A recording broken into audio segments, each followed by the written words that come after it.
Every parent just wants the best for their child, and that can be hard to figure out in the beginning. But when they've come here, I think they're hoping that final step for them, the end of the journey sort of thing. So some are kind of like eager to take it on and just see it as a tool and, something that they know will help their child. As soon as they put it on, something has changed with that child's behavior, that they're hearing better, they're more responsive, they're more connected to them. And so even if they were sort of hesitant at first to put some equipment on their little baby, as soon as they see that, like, oh, they heard me and they smiled, that just totally negates any of those negative feelings that they had associated with the equipment. And a long time ago, my grandma and I so late to go in bed because I was playing around. Empowering the parent to realize that they're their child's primary teacher, and that language that they use every day in interacting with their children is exactly what their children need.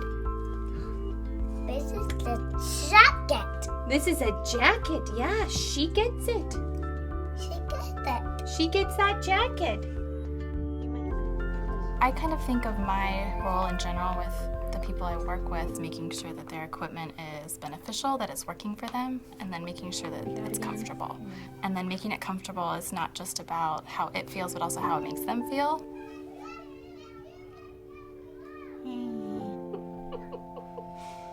You see what Faster does? Yeah. Try it. Ooh. What happened? Rainbow. A rainbow?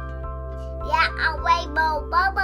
Oh, yeah, you can see a rainbow in the bubbles sometimes. And they really want hearing loss to just be a part of the child, but not something that inhibits their child or prohibits them from doing anything that they might want to do. Okay, here we go. Ready? Yeah. Set, Go.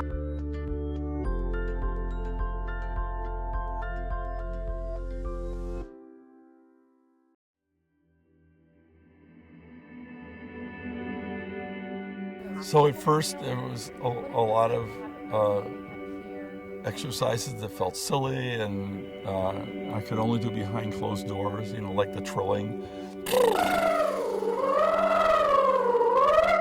Did you feel that go forward?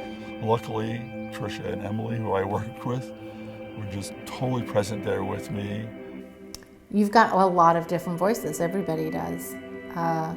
Do you feel like you're able to access the voices that you want for the different presentations that you are apt to involve yourself in any given day, from the guy on the bus and the grocery store to your friends and the phone calls and your family and ham radio and poetry reading? Voice is not only an important part of somebody's identity, but it's something that you learn at a very young age that just becomes totally automatic for you. The voice that comes out when I'm with my girlfriends and we're I belong to 2 women's groups and we're just talking as women. And sometimes even I realize that what I was thinking it was about. There's that voice that comes out. Then there's the time when I'm on stage reading poetry. I'm an instrument for something deeper that's trying to come through me. When I came out to myself and then to the world as a transgender woman, that voice was a part of the old fear-based persona that I developed to survive, and it no longer was serving me. And I could talk at a higher pitch. I could do that. I could go around like this and learn to make sure I'm not hurting my vocal cords, but it didn't feel real to me. But I didn't know what else it was supposed to be. So to find Tricia Thomas and this clinic. Stretched out again. Okay. And when you're going down, for some reason it feels like you're dropping your breath support. They're actually teaching you how to use your muscles differently. With the vibration up in front. To use your voice box differently. So it's like unlearning the old automatic ways of talking and then seeing what could emerge was a real gift. Whiskey 7 Lima Tango. Here is Alpha Foxtrot 7 Zulu Papa. Over.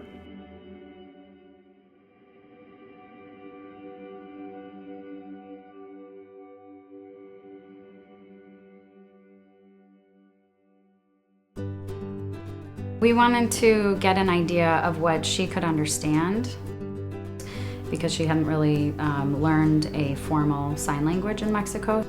Trataba de escuchar un poco bien, pero ella no sabía cómo comunicarse con nadie. O sea, usted le hablaba y ella se le quedaba viendo y nunca entendía nada. Porque realmente el problema era de que ella no sabía cómo decirnos las cosas. Cómo comunicarse con nadie, no sabía, porque ella simplemente no escuchaba nada. She was reading rooms in a new country and a new environment in a language she didn't speak, and able to get a lot of her needs met. They actually didn't know she was deaf for a couple of weeks. They thought that she was just learning English. Y fue cuando conocimos a la maestra L, que fue la terapista de lenguaje. Tuvimos una sesión con todos los de la escuela y ahí fue donde me dijo la maestra que ella necesitaba otro tipo de ayuda, porque la ayuda que tenía en esa escuela no era suficiente, porque ella no estaba aprendiendo. It was, I think it was one of the more creative assessments we had to do because none of the typical tests fit this situation, and sometimes I'm helping somebody through the evaluation process, maybe looking at native language, because we want to make sure that a disorder is a true disorder and not just a difference in learning language or dialect or culture. Y ya cuando entró a la escuela, aprendió sus señas, aprendió bastantes cosas.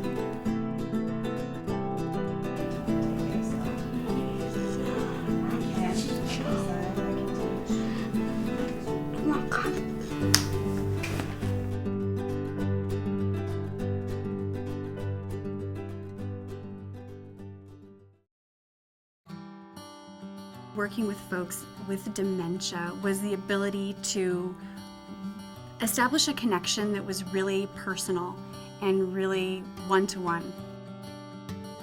As dementia progresses, there can be behaviors that start to show up. Asking the same kind of question over and over.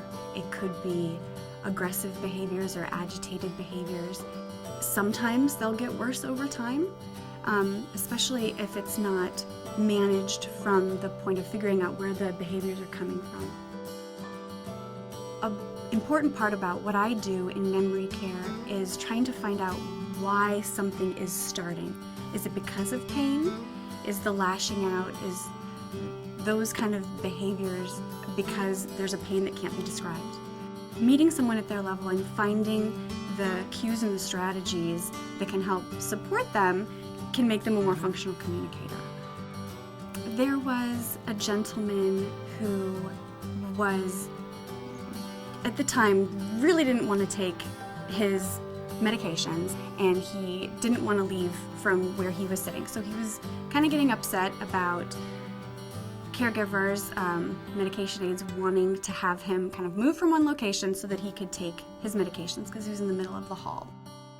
I kind of slowly came in from the side and I poured a cup of water and I said, "Here, let's take a drink. Doesn't that taste good?" "Yeah, that tastes good. It's nice and cool." And sort of like the tension had lifted. His hand was now not clenching. So he had the water now. He was feeling like he was in control of that. And we were able to kind of, for the sake of the hallway and the other residents, kind of move the situation into a different space. That was just, and it's these kind of little things that are sort of intuitive, but you wouldn't necessarily think a speech pathologist would do, but it's about kind of having a little bit of that understanding and then helping support the situation as much as possible.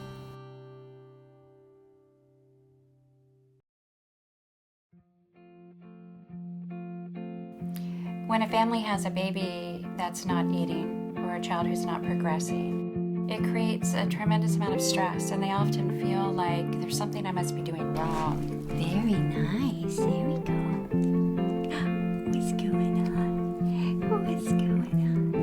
are often in a space of stress and intimacy with the families. Let's see. Do you see the ladybug? There it is. There's a ladybug. Oh, let's see. Babies do give us a lot of information when they are feeling stress around the act of eating. La la la la la. That's funny. Do you ever see her stick her tongue? A common issue that we have, a lot of babies have reflux that can be very painful. There's a great deal of comfort for the families when they meet someone that could say, oh, I see what's happening here.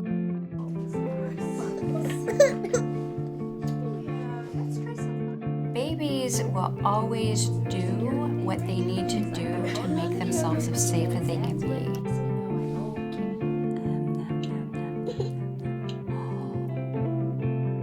When that's not understood or it's running interference with their being able to eat, families are reassured when someone can say, oh, I see what's happening here.